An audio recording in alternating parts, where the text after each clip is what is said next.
సర్వోన్నతుడైన దేవునికి, సర్వశక్తిమంతుడైన దేవునికి, సకలాశీర్వాదాలకు కారణభూతుడైన దేవునికి, ఆయన ప్రియకుమారుడు, ఈ లోక రక్షకుడు, మనుషులందరికీ ప్రభువైయున్న క్రీస్తు యేసు ద్వారా వేవేల కృతజ్ఞతాస్తుతులు స్తోత్రాలు సమర్పిస్తూ, దేవుని రాజ్యంలో రాజులైన యాజక సమూహంగా ఉండడానికి పిలువబడి ఆ రాజ్యాన్ని విస్తరింప చేయాలని ఆశపడి ఇక్కడికి వచ్చి ఆయన మాటలు విని గ్రహించి దాని ప్రకారంగా ప్రవర్తించాలనే ఆశ కలిగిన మీ అందరికీ ప్రభువైన యేసుక్రీస్తు నామములోనే నా వందనాలు, శుభములు తెలియచేస్తూ ఉన్నాను. పరలోక రాజ్యం ఎవరిది అనే ఒక అంశాన్ని మరలా మనం ధ్యానం చేసుకుందాం. ఈ రాజ్యంలో సభ్యులుగా ఉండాలి అంటే, ఇది దేవుని రాజ్యంగా పిలువబడాలి అంటే, ఇందులోకి వచ్చిన వాళ్ళందరూ దేవుని పిల్లలుగా పిలువబడాలి అంటే, సిలువ వేయబడిన క్రీస్తు బోధ కన్నా ముందు, సిలువెక్కే ముందు తన రాజ్యంలోని సభ్యులు ఏ రీతిగా ఉండాలో, ఎలా ఉంటే వారు ఆయన రాజ్యంలో సభ్యులవుతారో, అలా లేకపోతే ఆ రాజ్యంలో నుంచి ఎలా తరిమివేయబడతారో ఈరోజు కొద్దిసేపు మనం నేర్చుకుందాం, ఆలోచిద్దాం. మత్తయి రాసిన సువార్త 5వ అధ్యాయము 10, 11, 12 వచనాలను మనం చదివి ఆలోచన చేద్దాం. నీతి నిమిత్తము హింసింపబడువారు ధన్యులు, పరలోక రాజ్యము వారిది. నా నిమిత్తము జనులు మిమ్ములను నిందించి మీ మీద అబద్ధముగా చెడ్డ మాటలల్లా పలుకున్నప్పుడు మీరు ధన్యులు. సంతోషించి ఆనందించుడి. పరలోకమందు మీ ఫలము అధికమగును. ఇలాగున వారు మీకు పూర్వమందున ప్రవక్తలను హింసించి, మీరు అలాగున వీళ్ళు పూర్వమందున్న ప్రవక్తలను కూడా హింసించారు. కాబట్టి వారు దేవుని రాజ్యంలో నుంచి, పాలు తేనెలు ప్రవహించే దేశంలో నుంచి చెదరగొట్టబడి అన్య రాజుల చేతులలోనికి బానిసలుగా కొనిపోబడ్డారు ఆనాటి ఇశ్రాయేలు జనాంగము. కాబట్టి వారిని చూసి, వారికి కలిగిన సంగతులను చూసి మీరు బుద్ధి తెచ్చుకోవాలి అని సిలువ వేయబడిన క్రీస్తు ఆ తర్వాత కూడా మనల్ని ఎలా హెచ్చరించాడో మనం ఆలోచించాలి. అందుకే ఒక మాట చెబుతూ, నీతి నిమిత్తము దేవుని రాజ్యంలో ఉండాలి అంటే ఏ నీతిలో ఉండాలో, ఏ విశ్వాసంలో ఉండాలో, ఎలా బ్రతకాలో అలా బ్రతకడానికి అవసరమైతే, మీరు హింసింపబడితే, మీరు దుఃఖపడితే, ఒకవేళ మీరు నానా విధాలైన సూటిపోటి మాటల చేత పొడవబడినా, ఏమన్నా చేయనియండి, మీరు ధన్యులు అంటున్నాడు. ఆలోచిద్దాం మనం ఈరోజు. ఎంత గొప్ప మాట ఉందంటే, పరలోక రాజ్యము ఎలాంటి వారిదో అంటే సంఘం, ఈరోజు మన మధ్యలో ఉన్న మనమున్న ఈ సంఘం, ఇది పరలోక రాజ్యంగా ఉండాలనే ఈ లోకంలో ఉన్న అన్ని సంఘాలకు భిన్నంగా ఎత్తబడే సంఘముగా, ఎత్తబడే రాజ్యముగా ఉండాలనే ఇన్ని సంవత్సరాల నుంచి కష్టపడి, ఎవరొచ్చినా రాకున్నా, ఎవరు తిట్టినా, నీతి నిమిత్తము, యేసుక్రీస్తు బోధ నిమిత్తము, సిలువ వేయబడిన బోధ నిమిత్తము ఎంతో మందితో పోరాటం చేస్తూ, నాతో ఉన్నవారు విడిపోయి నాకు హింస కలిగించిన దీన్ని ఎందుకు ఇలా నిలబెట్టుకోగలుగుతున్నానో మీరు ఆలోచించాలి. ఈరోజు బ్యాప్టిస్టులో నుంచి వచ్చాను, మెననైట్లో కొంతకాలం ఉన్నాను, ఆ తర్వాత భక్త్ సింగ్ గ్రూప్ హెబ్రోన్లోకి వెళ్ళాను, ఆ తర్వాత సిఎస్ఐలోకి వెళ్ళాను, ఆ తర్వాత మీరు ఆలోచించగలిగితే ఆ తర్వాత క్రీస్తు సంఘంలోనికి వెళ్ళాను. మధ్య మధ్యలో మెథడిస్టు, యెహోవా విట్నెస్, సాటర్డే.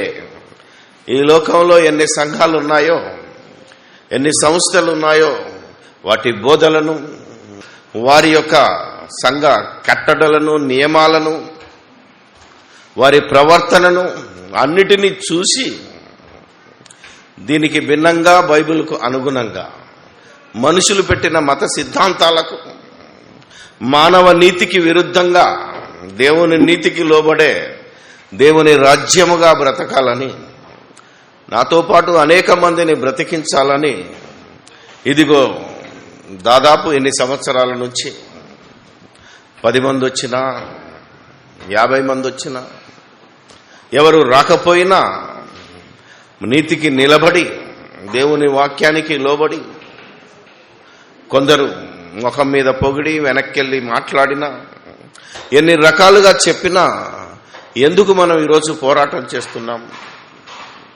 అది గనక అనగలిగితే కనీసం ఇక్కడికి వచ్చిన వారైనా దేవునిలో ఉండి దేవుని రాజ్యముగా మలచబడి వారి దేహాలను దేవాలయాలుగా మార్చుకొని, ఒకే శరీరం ఎన్నోసార్లు మనల్ని టెంప్ట్ చేస్తుంది, ఎన్నోసార్లు మనల్ని తప్పు చేయమని రెచ్చగొడుతుంది.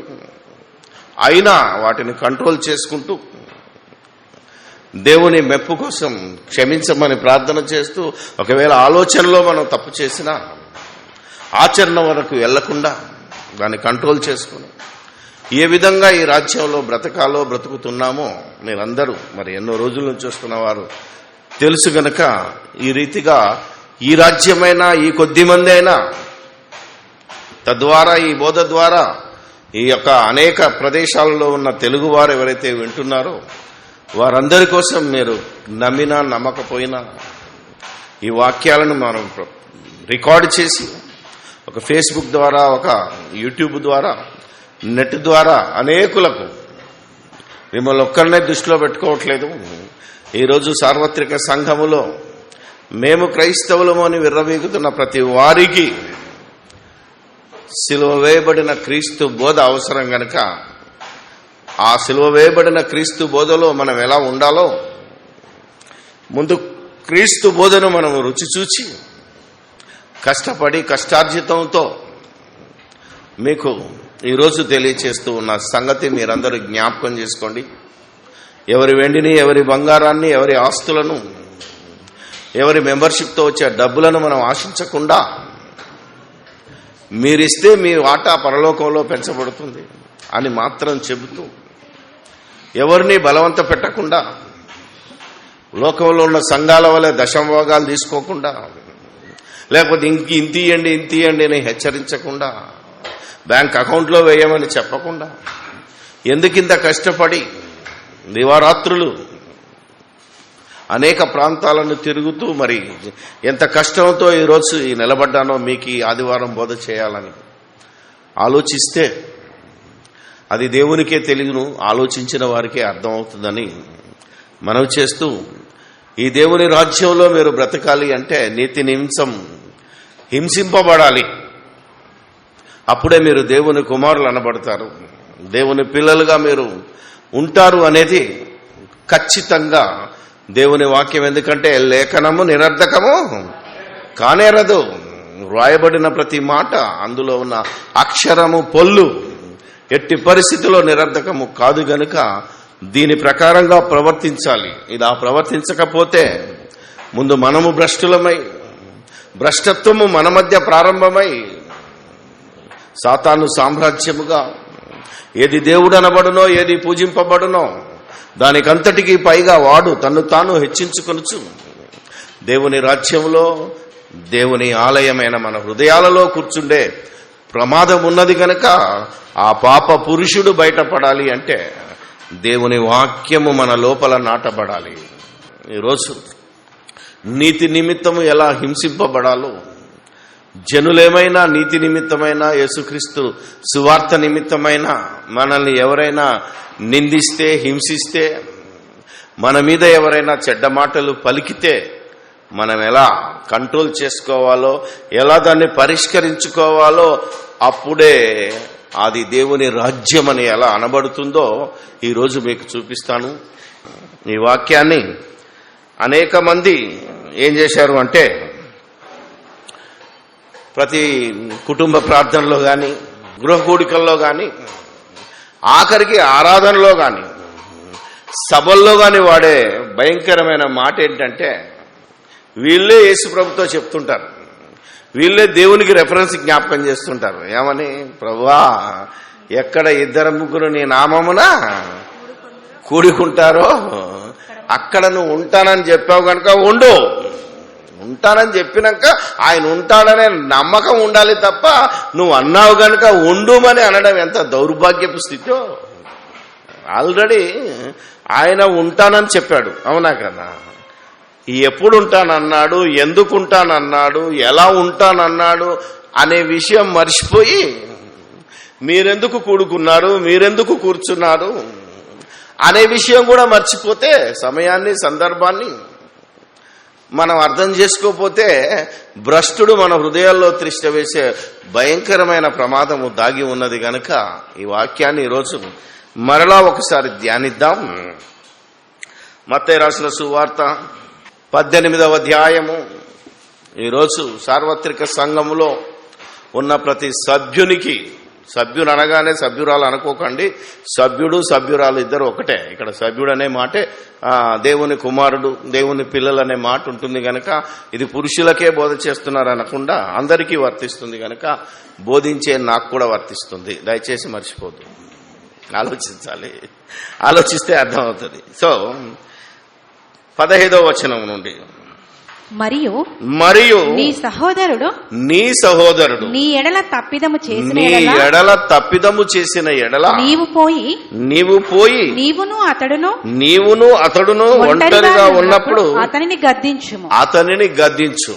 ఫస్ట్ స్టెప్ ఏంటంటే, ఒకవేళ మన సంఘంలో ఎవరైనా మన ఎడల తప్పిదం చేశారని మీరు అనుకుంటే, నిన్నెవరైనా అనవసరంగా నిందించారు, తప్పు పట్టారు అని అనుకుంటే ఖచ్చితంగా చేయవలసిన మొట్టమొదటి స్టెప్, దీనికి ఆధారము కూడా నీకు పాత నిబంధన, కొత్త నిబంధనలోనే ఊరికే చెప్పలేదు యేసుప్రభు లేఖనాల ఆధారము, లేఖనాల నెరవేర్పు జరిగించటానికే ఆయన వచ్చాడు గనక ఒకసారి మనము ఏ విధంగా మన సమస్యను పరిష్కరించుకోవాలో దేవుడు చెప్తున్న మాట, నీవును అతడును ఒంటరిగా ఉండాలి, ఎవరు ఉండకూడదు. ఎవరైతే నీ మీద అబద్ధముగా చెడ్డ మాటలు పలికారో, లేకపోతే నిన్ను హింసించారో, నీ ఎడల తప్పిదం చేసినట్టయితే నువ్వు ఒంటరిగా వెళ్ళి అతన్ని ముందు గద్దించాలి. ఆ తర్వాత అతడు నీ మాట వినిన ఎడల నీ సహోదరుణ్ణి సంపాదించుకుంటేవి. అంటే దేవుని రాజ్యంలో ఒక సహోదరుడు, ఒక సహోదరు నీకు దొరికింది. అలా గనుక నువ్వు మొదటి స్టెప్ పాటించకపోతే, ఇప్పుడు అలా పాటించినప్పుడు చూద్దాం. ముందు అలా పాటించి అతడు నీ మాట వినిన ఎడల అతన్ని సంపాదించుకున్నావు. నెక్స్ట్ అతడు వినని ఎడల ఫస్ట్ థింగ్, అతడు విన్నాడా లేదా, అతడు వింటాడా లేదా. ఎన్ని ఉన్నాయి చూడండి. అతడు వింటే అప్పుడు ఓకే, వినని ఎడల 2-3 సాక్షుల నోట ప్రతి మాట స్థిరపరచబడినట్లు నీవు ఒకరిని ఇద్దరిని వెంటబెట్టుకొని పోయి అతని యొద్దకు పొమ్ము. రెండోసారి సెకండ్ స్టెప్ అంటారు దీన్ని. మొదటి మాట, రెండవ మాట. అప్పుడు 2-3 వెంటబెట్టుకొని, ఇదిగో నా ఎడలు నువ్వు తప్పు చేశావని, ఇదిగో ఈ సహోదరుడు, ఈ సహోదరి సాక్ష్యం ఇచ్చింది గనక వీరి సాక్ష్య ప్రకారంగా నువ్వు నన్ను మాట అన్నావా లేదా, నన్ను తిట్టినావా లేదా, నా గురించి చెడు ప్రచారం చేశావా లేదా అనే విషయాన్ని ఈరోజు ఆ సంఘ సభ్యుడు ఖచ్చితంగా తెలుసుకోవాలి అంటున్నాడు. ఇది సెకండ్ స్టెప్. ఒక్కరు లేదా ఇద్దరు ఖచ్చితంగా ఉండాలి అంటున్నాడు. ఎందుకంటే సిలువ వేయబడిన క్రీస్తు ఏమన్నాడో ఒకసారి చూద్దాం. కొరింథీయులకు రాసిన 2వ పత్రిక 13వ అధ్యాయము 1వ వచనం. ఈ మూడవసారి నేను మీ యొద్దకు వచ్చుచున్నాను. ఇద్దరు ముగ్గురు సాక్షుల నోట ప్రతి మాటయు స్థిరపరచబడవలను. ప్రతి మాటయు స్థిరపరచబడవలను. అందుకే ఈ మాట ఎట్లుందో తెలుసా? ఎక్కడైనా న్యాయస్థానంలో గాని, ఇప్పటికీ మన భారతదేశ న్యాయస్థానంలో ఇదే రూల్ ఉన్నది తెలుసా మీకు? బైబిల్ను కాదన్నాడు, బైబిల్ విదేశీ మతం అంటున్నవాడు, నా మతమే గొప్పది, వేరే మతాలు ఈ దేశంలో ఉండొద్దు అంటున్న వారు కూడా ఈరోజు పాటిస్తున్న సిద్ధాంతం ఏంటంటే, రూల్ ఏంటంటే, ఖచ్చితంగా న్యాయస్థానంలో మినిమం 2 సాక్షులు ఉండాలి. నేరారోపణ చేసినప్పుడు సాక్ష్యం లేకపోతే కొట్టేస్తారు, తెలుసు కదా మీ అందరికీ. ఎక్కడైనా రోడ్డు మీద యాక్సిడెంట్ అయినా మీరు ఆలోచిస్తే అక్కడ కూడా సాక్షులు కావాలి, తెలుసా మీకు? దాంట్లో ఆ రోడ్డు మీదకి వెళ్ళి ఆ పోలీసు వాళ్ళు ఏం చేస్తారో తెలుసుగా మీకు? బతిలాడతారు పక్కని. ఏం లేదు సార్ పంచనామా అంటాడు. అంటే 5 సాక్షులు ఉండాలి. పంచ్, జస్ట్ మీ పేరు చెప్పండి, అడ్రస్ చెప్పండి అని. ఈ అనాథ శరీరం లేదా అనాథ బాడీ యాక్సిడెంట్ అయింది కనుక దీన్ని మేము ఖననం చేయాలన్నా, దీన్ని మేము డిస్పోజ్ చేయాలన్నా సాక్షులు కావాలి. ఎందుకంటే రేపు ఎవరన్నా అడుగుతారు కనుక మినిమం 3 సాక్షులతో సంతకం పెట్టించుకుంటున్నాడు. ఇది ఎక్కడి నుంచి వచ్చింది అనుకుంటున్నారు? ఇది బైబిల్ చెప్పిందంటే దేవుడు చెప్పాడు.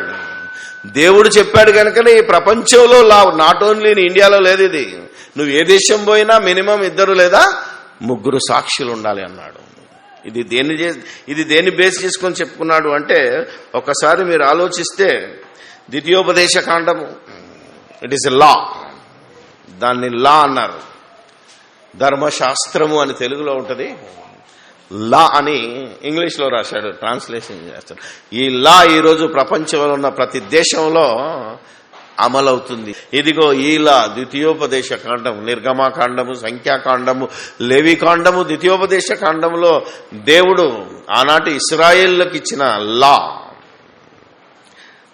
ద్వితీయోపదేశ కాండము 19వ అధ్యాయము 15 నుంచి.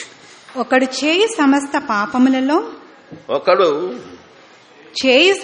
పాపములలో సమస్త పాపములను ఏ అపరాధమును గూర్చియే గాని ఏ పాపమును గూర్చియే గాని ఒక సాక్షి యొక్క సాక్ష్యమును అంగీకరింపకూడదు. 2 సాక్షుల మాట మీద చెప్పిన మాట ఎట్టి పరిస్థితుల్లో మీరు నమ్మకూడదు అంటున్నాడు. అప్పుడే నాట్ నౌ. ఎందుకంటే ఒక వ్యక్తి ఎలాంటి వాడో, ఎలాంటి ఆలోచనతో ఉంటాడో ఈ రోజు మీరు ఆలోచిస్తే అనేక మందిని మంత్రాల పేరు మీద, మాయల పేరు మీద ఊర్లలో చంపుతున్నారు. ఎందుకు? మాకు చేశాడు, మా అయ్యని చంపేశాడు అంటున్నాడు. ఒరిజినల్ గా వాడి భూమి లాక్కుందామనో, వాడి పక్క భూమి ఇయ్యనందుకో, వాడి ఆస్తి ఇవ్వనందుకో వాని మీద కక్ష కట్టి మంత్రాలు చేశారనే నెపంతో వాళ్ళను కొట్టి చంపుతున్నారు అనేక మంది. చాలా మంది నిజ నిర్ధారణకి వెళ్తే అవే తేలుతున్నాయి. అంటే ఒకడు కక్ష కట్టి ఏదైనా చెబితే మీరు దానిని నమ్మకూడదు అంటున్నారు. అందుకనే 2 సాక్షుల మాట మీదనైనను 3 సాక్షుల మాట మీదనైనను ప్రతి సంగతి స్థిరపరచబడును. అన్యాయపు సాక్ష్యము ఒకని మీద చెప్పుటకు ఒకడు నిలవబడి నేరము మోపుటకై అబద్ధమాడిన ఎడల ఆ వివాదము గల 2 మనుషులు యెహోవా సన్నిధిని, అనగా ఆ కాలంలోనున్న యాజకుల ఎదుటను న్యాయాధిపతుల ఎదుటను. న్యాయాధిపతి అంటే ఆ సంఘానికి, ఆ రాజ్యాన్ని నడిపిస్తున్న యాజకుడు. ఆనాడు మోషే, లేకపోతే అహరోను, అలా యెహోషువ, మిగతా వాళ్ళందరి యొద్దకు తీసుకురావాలి. తర్వాత ఏమంటాడు? న్యాయాధిపతి గాని యాజకుల దగ్గరికి రావాలి. ఆ న్యాయాధిపతులు బాగుగా విమర్శించిన తరువాత వాని సాక్ష్యము అబద్ధ సాక్ష్యమై తన సహోదరుని మీద వాడు అబద్ధ సాక్ష్యము చెప్పిన సంగతి వెళ్ళని ఎడల వాడు తన సహోదరునికి చేయి తలంచినట్లే వానికి చేయవలెను. అట్లు మీ మధ్య నుండి ఆ చెడుతనమును పరిహరించుదురు. మిగిలిన వారు విను భయపడి నీ దేశమున అట్టి దుష్కార్యము ఇకను చేయకుందురు. నీవు ఎవరిని కటాక్షింపకూడదు. ప్రాణమునకు ప్రాణము, కంటికి కన్ను, పంటికి పళ్ళు, చేతికి చెయ్యి, కాలికి కాలు మీకు విధి. ఎన్నున్నాయి. అప్పుడైతే వెంటనే వాడేం చేశాడో వానికి చెప్పాయి. తప్పు చేశాడంటే రాళ్లతో కొట్టి చంపే అన్నాడు. బయటకు వెళ్ళగొట్టాలని ఎవడన్నా పర్వాలేదు అన్నాడు. కానీ ఆ లాలో సగము ఇప్పటికీ కంటిన్యూ చేసి ఈ వెంటనే శిక్షించే విధానాన్ని దేవుడు తగ్గించి ఖాళీ నేరారోపణ ఏదైతే ఉందో అది రుజువు చేయడానికి మాత్రమే మరలా మీరు ఇదే 13వ అధ్యాయం 2వ కొరింథీకి వచ్చేసరికి 2-3 సాక్షుల మీద ఆ నేరాన్ని స్థిరపరచాలి. ఇప్పుడు యేసుక్రీస్తు ఏమన్నాడు అంటే అదే ధర్మశాస్త్రాన్ని బేస్ చేసుకొని మత్తయి సువార్త 18వ అధ్యాయానికి మరలా వస్తే 2-3 సాక్షుల నోట దాన్ని స్థిరపరచవలను. అతడు వారి మాటను వినని ఎడల ఆ సంగతి సంఘమునకు తెలియచెప్పుము. అప్పుడు ఆ సంగతిని ఎక్కడికి తీసుకురావాలి? నువ్వే సంఘానికైతే వెళ్తున్నావో, ఎక్కడైతే నువ్వు సమాజంగా కూడుకుంటున్నావో అక్కడికి తీసుకురావాలి. ఇది 3rd స్టెప్. 1వ స్టెప్ నువ్వు ప్రేమగా అతని దగ్గరికి వెళ్ళి తెలుసుకోవాలి. 2వది ఆడు వినకపోతే మొదటిసారి సాక్షులను తీసుకొచ్చి నిలబెట్టి ముఖాముఖిగా నువ్వు తప్పు చేసావా లేదా అనేదాన్ని రుజువు చేయాలి. అప్పుడు కూడా వాడు వినలేదనుకోండి, నేను కాదు అన్నాను అనుకోండి, అప్పుడు ఈ 2-3 సాక్షులు, నువ్వు, నిన్ను హింసించిన వాడు, 3 కలిసి సంఘం యొద్దకు రావాలి. న్యాయాధిపతి యొద్దకు, సంఘంలో ఉన్న యాజకుడు అంటే కాపరి దగ్గరికి నువ్వు రావాలి, పెద్దల దగ్గరికి రావాలి. తర్వాత అతడు సంఘపు మాటయు వినని ఎడల, అప్పుడు కూడా సంఘపు మాటను వినని ఎడల అతనిని నీకు అన్యునిగాను సుంకరిగాను ఎంచుకొనుము. భూమి మీద మీరు వేటిని బంధింతురో ఇలా మీరు చేసి ఇలాంటి ప్రవర్తన కలిగి ఇలాంటి సత్యవాక్య ప్రకారంగా మీరు నడిస్తే అవి పరలోకమందును బంధింపబడును. భూమి మీద మీరు వేటిని విప్పుదురో అవి పరలోకమందును విప్పబడునని మీతో నిశ్చయముగా చెప్పుచున్నాను. అంటే సంఘానికి ఉన్న అధికారం ఏంటంటే ఇక సంఘము మాట వినకుండా, సంఘానికి తెలియచేయకుండా ఎవరిష్టం వచ్చినట్టు వారు గనక ప్రవర్తిస్తే వారిని సంఘములో నుంచి బహిష్కరించవచ్చు. సంఘానికి రావద్దు అని చెప్పే అధికారము సంఘానికి ఉన్నది. ఇప్పుడు చెప్తున్నాడు చూడండి. మరియు మీలో ఇద్దరు తాము వేడుకొను దేనిని గూర్చి అయినను భూమి మీద ఏకీభవించిన ఎడల అది పరలోకమందును నా తండ్రి వలన వారికి దొరుకునని మీతో చెప్పుచున్నాను. What a wonderful word. ఈరోజు పరిస్థితి, నేను ప్రాంతాలకెళ్ళి ఎన్నో పబ్లిక్ మీటింగ్లో, ఎన్నో చర్చిలో నేను అనేక మందిని ప్రశ్నించి వారిని సరిచేయడానికి ప్రయత్నిస్తున్నా. ఇప్పుడు మీరు దేని విషయమైనా మీరు సమాధానం లేకపోతే ఇక్కడ ఇద్దరు స్త్రీలు కానీ, 2 పురుషులు కానీ, ఒక పురుషుడు ఒక స్త్రీ కానీ ఎవరైనా మీరు తిట్టుకుంటే సూర్యుడు అస్తమించే లోపల మీరు సమాధాన పడకపోతే వదిలేసుకుని మళ్ళా మీరు సండే నాడు వచ్చినట్టయితే ఒకరినొకరు ఎదురుపడ్డప్పుడు ఇప్పటికీ మీరు ఒకసారి చెక్ చేసుకోండి. ఒక్కసారి ఆలోచిస్తే 2 తిట్టుకున్నారనుకో. ఇప్పుడు ఆదివారం నాడు చర్చికి వచ్చారు, అవునా కదా, ప్రార్థనకు వచ్చినప్పుడు 2 ఎదురుపడ్డప్పుడు అక్క వందనాలక్క, నిన్ను తిట్టినా పర్వాలేదు, ఎదురైనప్పుడు అక్క వందనాలక్క అని చెప్పిన వాళ్ళు ఎంతమంది ఉన్నారు? ఇప్పుడు తిట్లు పడ్డోళ్ళు కానీ తిట్టినోళ్ళు కానీ, తిట్టినోళ్ళైనా చెప్పాలి, తిట్లు పడ్డోళ్ళు అన్యాయంగా తిట్లు పడ్డోళ్ళు కూడా అన్యాయంగా తిట్టినా ఎదురైనప్పుడు అక్క వందనాలని హృదయపూర్వకంగా చెప్పగలిగిన వాళ్ళు ఎవరో ముందుకు రావాలి. అలాంటి సంఘముగా, అలాంటి ఉద్దేశంతో ఉన్నవారు మాత్రమే ఇక్కడికి రావాలి. వారిదే పరలోక రాజ్యం. కానీ ఈ 4 గోడల మధ్య ఏదైతే దేవాలయాలు కూడుకొని దేవుణ్ణి ప్రార్థిస్తూ దేవుని దీవెన కోసం, దేవుని వాక్యం నేర్చుకోవడం కోసం వచ్చారో మీరు ఖచ్చితంగా ఇలా ప్రవర్తిస్తేనే. మరి నేను అందరికీ వందనాలు చెప్తున్నానా లేదా? రాగానే వందనాలు చెప్పి చేతులు కలుపుతున్నానా లేదా? నా వెనకాల తిట్టినోని కూడా, అన్న బాగలేడు, అన్న మంచిగా చూస్తలేడు అన్నోని కూడా వందనాలు చెప్తున్నానా లేదా? ఆలోచించండి. మీరు ఆలోచిస్తే ఎలా? మరి నన్ను చూసి మీరు నేర్చుకోకపోతే, పౌలు అంటున్నాడు నన్ను చూసి మీరు నేర్చుకోవాలని ఎందుకంటున్నాడు? ఆయన ఎందుకంత ఖచ్చితంగా మాట్లాడాడు? ఎవడైనా తప్పు చేస్తే మనం వేలేమన్నాడు, తెలుసుకోలేదు. అసలు ఈ రాజ్యంలో ఏ రాజ్యం మీద అయితే సంఘం కట్టబడిందో ఒకప్పుడు పేతురుకి అధికారం ఇచ్చాడు. ఏమనో తెలుసా? భూమి మీద నువ్వు దేన్ని విప్పుతావో పరలోకమందు నేను దాన్ని విప్పేస్తాను. భూమి మీద నువ్వు దేన్నైతే మూసేస్తావో పరలోకంలో వాడికి స్థానం లేకుండా చేస్తానన్నాడు. అది ఒక యాజకుడికి ఇచ్చిన అధికారం. అంతగా నేను లేను కాబట్టి, పేతురు లాంటి కాను కాబట్టి ఆ విధంగా చేసే అర్హత నాకు ఇంకా రాలేదు గనక ఆ మాత్రం కాదు కానీ మిమ్మల్ని గద్దించి హెచ్చరించి మీరు దేవుని రాజ్యముగా, పరలోకంలోనికి రాజ్యముగా ఎత్తబడేవారుగా మీరు ఉండాలి, నేను ఉండాలి. మీ గురించి నాకు బాధ ఉండకూడదు, నా గురించి మీరు కష్టపడకుండా మనమంతా దేవుని పిల్లలంగా కలిసిపోవాలి అంటే ఇప్పుడు చెప్తున్నాడు చూడండి ఎలా ఉండాలో. ఇప్పుడు మరలా చెప్తున్నాడు భూమి మీద మరియు మీలో ఇద్దరు తాము వేడుకొని దేని గురించి అయినను భూమి మీద ఏకీభవించిన ఎడల ఖచ్చితంగా ఏకీభవించాలి. ఏకీభావము, సమాధానము లేని వారు అసలు ఆరాధనకు రాకూడదు. ఈవెన్ భార్యాభర్తలైనా సమాధానం లేకపోతే మీరు దేవుని బలిపీఠానికి రావద్దు.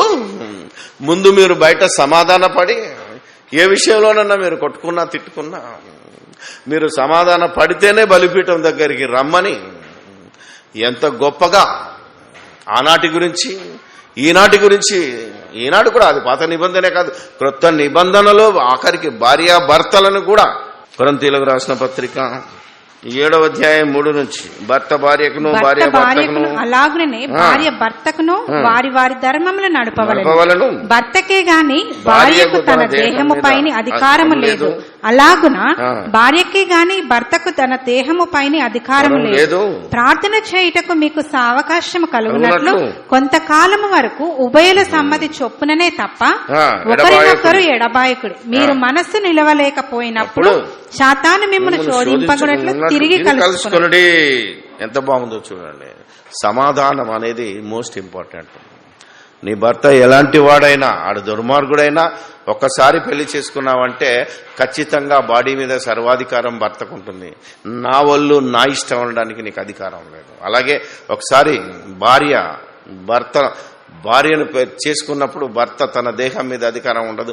నీ భార్య ఎట్టిదైనా నీ భార్య యొక్క దేహాన్ని పరిశుద్ధపరుచుకునే బాధ్యత నీది. అధ్యాయం అంతా చదివితే అవిశ్వాసి అయితే విశ్వాసిగా మార్చుకోవాలి, దుర్మార్గుడైతే సన్మార్గంలోనికి మార్చుకోవాలనే రూల్ ఉన్నది కనుక ఇది భార్యాభర్తలకే కాదు సంఘములో వచ్చే వారికి కూడా ఎంత ఖచ్చితమైన నిబంధన ఎందుకు ఇచ్చాడు అంటే ఈ రాజ్యం శోధింపబడకుండా, ఈ రాజ్యం సాతాను ఎత్తుకెళ్లకుండా దానికి ఎలాంటి కంచె వేస్తున్నాడో మన ప్రభు ఆలోచించగలిగితే అద్భుతంగా ఉంటుంది. గనుక మరలా రండి మత్తయి సువార్త. ఏలయనగా ఇద్దరు ముగ్గురు నా నామమున ఎక్కడ కూడి ఉందురో అక్కడ నేను వారి మధ్యన ఉందునని చెప్పాను. అక్కడ నేను వారి మధ్య ఉందునని చెప్పాను. ఇది వర్డ్ ఎక్కడి నుంచి స్టార్ట్ చేశాడు? 15 నుంచి స్టార్ట్ చేశాడు. ముందు ఎందరు కలవాలి? ఇద్దరు కలవాలి. దేని విషయంలో? తమ మధ్య ఉన్న కొట్లాట విషయంలో, తమకు జరిగిన అన్యాయం విషయంలో, తమకు జరిగిన హింస విషయంలో, తమ మీద అబద్ధము మోపిన విషయంలో ముందు వాళ్ళిద్దరు కలవాలి. వీళ్ళిద్దరు సమాధాన పడలేదనుకోండి, మధ్యలో సాక్షులను పిలుచుకురావాలి. అప్పుడు ఎంతమంది వచ్చారు? వాళ్ళిద్దరు లేక 3 అయ్యారు. ఇప్పుడు ఎంతమంది అయ్యారు? 5 అయ్యారు.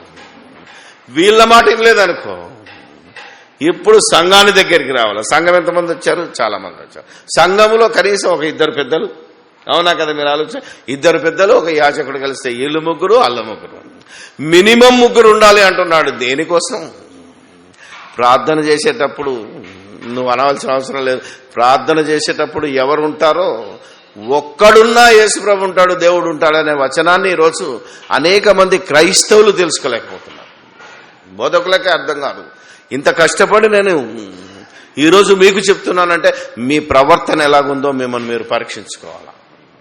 ఆలోచించండి. అంటే ఇలాంటి స్టెప్ బై స్టెప్, మొదటి స్టెప్, 2వ స్టెప్, 3వ స్టెప్, ఈ 3 ఇలా ఇంతమంది కలిసి ఉండి అసలు వేడుకుంటే నేను మీ మధ్యలో ఉంటానన్నాడు. అసలు ఉంటాడు అనే మాట ఏంటో తెలుసా మీకు? మొదటిసారే మీరు సమాధాన పడితే వాక్య ప్రకారంగా ఆల్రెడీ యేసుప్రభు మీ మధ్యలో ఉన్నట్టు. తిట్టినోడు, తిట్లు పడ్డోడు, యేసుప్రభు ఆల్రెడీ ఎంతమంది అయ్యారు? 3 అయిపోయారు. సమస్య సాల్వ్ అయిపోయింది. ఒప్పుకోలేదనుకో, 3 సాక్షులు వచ్చారు, మీరిద్దరు వచ్చారు, 5 అయిపోయారు. ఇప్పుడు కూడా మీరు సమాధాన పడితే అసలు మీ మధ్యలో యేసున్నట్టే. ఎందుకంటే ఆల్రెడీ వాక్య ప్రకారం మీరు సమాధాన పడ్డారు. ఇది కూడా వినలేదనుకోండి, సంఘం దగ్గరకు వచ్చారు. సంఘంలోకి వచ్చినప్పుడు ఎలా వచ్చారు? వాక్య ప్రకారంగా వచ్చారు. వాక్యాన్ని చేత పట్టుకునే వచ్చారు. వాక్య ప్రకారంగా సంఘానికి చెప్తే మాకు సమస్య తీరుతుంది అన్నారు. కాబట్టి అప్పుడు కూడా యేసుప్రభు మీ మధ్యలో ఉన్నాడు. సంఘపు మాట మీరు విన్నట్టయితే సమస్య సాల్వ్ అయిపోతుంది. ఇంత సంగతిని చెబుతూ ఏలయనగా ఇలా 2-3 మీ సమస్య సాల్వ్ కోసం, మీ యొక్క మరి మనస్సు వేదన తగ్గించుకోవడానికి కోసం మీరు ఇలా ప్రవర్తిస్తే నేను మీ మధ్యలో తప్పకుండా ఉంటాను. ఆయన ఉంటే అసలు మీకు ఈ సమస్య లేదు. ఇలా స్టెప్ బై స్టెప్ మీరు కనుక పాటిస్తే 2-3 సాక్షుల నోట మీరు ప్రతిదాన్ని విచారణ చేసి స్థిరపరుచుకుంటే అసలు సమస్య లేదు. నేనున్నాను గనక సమస్య సాల్వ్ అయిపోయింది. కానీ మనమందరం దేనికోసం ప్రార్థన కోరుకుంటున్నాం? ఇంట్లో 3 పిల్లలు కూర్చొని మేము 2-3 ఉన్నాం, ఖచ్చితంగా ఉండు. ఒకవేళ 2 లేరనుకో, అర్థమైంది కదా? భర్త ఉండాలి, భార్య ఉండాలి, పిల్లలు లేరనుకో, 2 ఉన్నారు, 3 కావాలిగా. నువ్వు ఉండు అన్నావంటే 3 లేరు, నేను ఉండను అన్నాడు అనుకో, ఎలా ఉంటుంది? నువ్వే అంటున్నావు 3 ఉన్నాం ప్రభా ఉండంటే 3 లేకపోతే తెలుసా మీకు? అందుకే దేవుని మాట వ్యర్థముగా ఉచ్చరించకూడదు అనే మాట కూడా మీకు ఉంటుంది. వ్యర్థముగా పలకకూడదు మనం. అందుకే ఇది తెలియక అనేక మంది ఈ వ్యర్థంగా సభల్లో పలుకుతుంటారు. 2-3 ఉంటానన్నారు, ఇప్పుడు 100 మంది ఉన్నాం కాబట్టి ఉండు ప్రభు అన్నాడు. ఎవడు చెప్పండి నీకు? ఆయన ఎప్పుడు ఉంటాడో ఒకసారి చూపించిన యోహాను సువార్త. It's wonderful Bible. దేవుని వాక్యం ఎంత గొప్పదో. యోహాను రాసిన సువార్త 14వ అధ్యాయము 23వ వచనం. యేసు ఒకడు నన్ను ప్రేమించిన ఎడల వాడు నా మాట గాయకొనును. సమస్య ఉన్నోడు గాని సమస్య లేనోడు గాని, పరలోకం కావాలనుకునేవాడు, పరలోక రాజ్యములో ఈ సంఘములో సభ్యుడుగా ఉండాలనుకునేవాడు ఖచ్చితంగా యేసును ప్రేమించాలి. అంటే ఆయన చెప్పిన మాటలను, ఆయన ఆజ్ఞలను శిరసావహించాలి. అంటే ఆయన చెప్పినట్టు ప్రవర్తించాలి. అప్పుడు నా తండ్రి వానిని ప్రేమించును. అప్పుడు నా తండ్రి వానిని ప్రేమిస్తాడు. మేము వాని యొద్దకు వచ్చి, మేము ఎవరు? నేనా? మేము అంటే నేను, నా తండ్రి, 2 వస్తాడంట. మేము వాని యొద్దకు వచ్చి వాని యొద్ద నివాసము ఉంటాం. పర్మనెంట్ ప్లేస్ మాది పో అన్నాడు. నువ్వు అడగాల్సిన అవసరం లేదు, నువ్వు బతిమాలాల్సిన అవసరం లేదు. నా మాట వినాలి. నేను చెప్పిన మాట ప్రకారంగా మీరు నన్ను ప్రేమిస్తే, నువ్వు ఒక్కని ఉండి ప్రార్థన చేసినా, దయచేసి మీరు గమనించండి, కుటుంబం అంతా ఉండడం కాదు, నువ్వు ఒక్కరివి కూర్చొని నీ ఇంట్లో ప్రార్థన చేసినా ఎవరుంటారు నీ ఎంబడి? 3 అయిపోతున్నారు. ఎవరెవరు? తండ్రి వస్తున్నాడు, కుమారుడు వస్తున్నాడు, ఆల్రెడీ పరిశుద్ధాత్మతో నువ్వు ప్రార్థన చేస్తున్నావు గనక వాళ్ళు 3, నువ్వు ఒక్కరు. ఎంతమంది? 4 అయిపోయారు. నేను ఒక్కరున్నా 3 ఉన్నాం అయ్యా ఉండమనడానికి నీకు అర్హత లేదు. ఇది ప్రార్థన కోసం, నీ సమస్యలు చెప్పుకోవడం కోసం, నువ్వు సమాధానం పొందడం కోసం, నీకు ఆత్మ కోసమో, నీకు దీవెనల కోసమో, నువ్వు ఏ దానికోసం ప్రార్థన చేస్తున్నావో ఒక్కడి ఉండి ప్రార్థన చేసినా, నిలబడ్డా కూర్చున్నా, ఈ స్థలానికి ఇంపార్టెంట్ లేదు, ఆలోచించండి, సమయానికి ఇంపార్టెంట్ లేదు. ఏ రకంగా నువ్వు నిలబడి మనసులో దేవా నన్ను క్షమించు, నాకు ఇది దయచేయి, నాకు అది చేయి అని నువ్వు నిలబడి ప్రార్థన చేసినా నీతో పాటు దేవుడు ఉంటాడు. నీలో, నీ యొద్ద యేసుప్రభు ఉంటాడు. ఆల్రెడీ నీలో పరిశుద్ధాత్ముడు ఉన్నాడు. నువ్వు ఒకడివి గనక ఇంత జాగ్రత్తగా దేవుని వాక్యం సెలవిస్తుంది గనక ఈరోజు మీరు ఈ సంఘంలో సభ్యులుగా కొనసాగాలి అంటే మీరేమి రుసుము చెల్లించాల్సిన అవసరం లేదు. మీ యొక్క వెండి బంగారాలు మాకు అవసరం లేదు, మీ ఆస్తి అంతస్తులు అవసరం లేదు మాకు. కేవలం ఈ వాక్య ప్రకారంగా బ్రతికితే, ఈ వాక్య ప్రకారంగా మీరు సమాధాన పడితే ఈ సంఘములోనికి భ్రష్టత్వాన్ని రప్పించకపోతే చాలు. ఎందుకంటే ఒకరి తర్వాత ఒకరు చెడిపోయే ప్రమాదం ఉన్నది కనుక ఈ వాక్యానికి లోబడి, ఇది ఇండిపెండెంట్ గా అనుకోండి, గ్రూప్ గా అనుకోండి, ఖచ్చితంగా ఇది మీకు హెచ్చరికగా భావించి దీన్ని పాటించినట్టయితే ఈ రాజ్యము అనేక మందికి ఆదర్శవంతమైన రాజ్యంగా ఉంటుంది కనుక సమాధాన పడకపోతే, సమాధానం లేకపోతే ఈడికొచ్చినా ప్రయోజనం లేదు, ఈడ కూర్చొని ప్రార్థన చేసినా ప్రయోజనం లేదనేది దేవుని వాక్య ప్రకారంగా మిమ్మల్ని నేను హెచ్చరిస్తూ, ఒక సహోదరుడిగా మిమ్మల్ని వేడుకుంటూ ఈ వాక్యాన్ని మీకు చెప్పడమైంది గనక మిమ్మల్ని మీరు సరిచేసుకొని దేవునికి లోబడండి, ఒకరినొకరు ప్రేమించుకోండి, ఒకరినొకరికి సమాధాన పడండి. సమాధానం లేకపోతే ఈ స్టెప్పులు పాటించండి. పరలోక రాజ్యంలోని సభ్యులుగా పిలువబడి పరలోకాన్ని స్వతంత్రించుకోవాలని కోరుతూ ఈ వాక్యాన్ని ముగిస్తూ ఉన్నాను. ప్రార్థన చేసుకుందాం.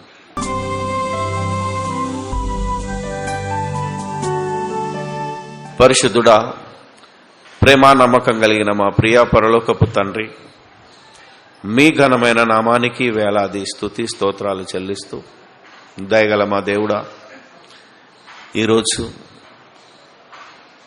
ఏ రకంగా మీరు మాతో మాట్లాడారో, నాతో మాట్లాడారో, ప్రతి వారి మనోనేత్రములను వెలిగించుమని, ఎవరు హృదయ వేదనలో ఉన్నారో, ఎవరు బాధతో ఉన్నారో, ఎవరు ఆలోచనతో ఉన్నారో వారికి ఈ మాటలు వైద్యంగా, మందుగా పనిచేసి వారిలో ఉన్న ఈ ఆత్మరోగాన్ని స్వస్థపరుచుకునే భాగ్యము, ఒక ఛాన్స్ వారికి ఇవ్వమని ప్రార్థన చేస్తూ ఉన్నాను. ఎవరైనా సరే ఈ మాటలు వింటున్న ప్రతి ఒక్కరము మాలో ఏమైనా, మా హృదయములో ఏదైనా ఘోరమైన వ్యాధి కలదేమోనని మమ్మల్ని మేము పరీక్షించుకొని, మా హృదయములో యేసుక్రీస్తును ప్రతిష్ఠించుకొని, యేసుక్రీస్తు లాంటి సాత్వికము, దీన మనసు, దీర్ఘశాంతముతో మా సమస్యలను పరిష్కరించుకొని మీ సన్నిధిలో నిత్యము జీవించగలిగే భాగ్యము మా అందరికీ అనుగ్రహించుమని సమస్తము మీకే స్తుతి స్తోత్రాలు చెల్లిస్తూ మా ప్రభువైన యేసుక్రీస్తు పేరట ఈ ప్రార్థన మీకు సమర్పిస్తున్నాము, మా పరమ తండ్రి. ఆమేన్.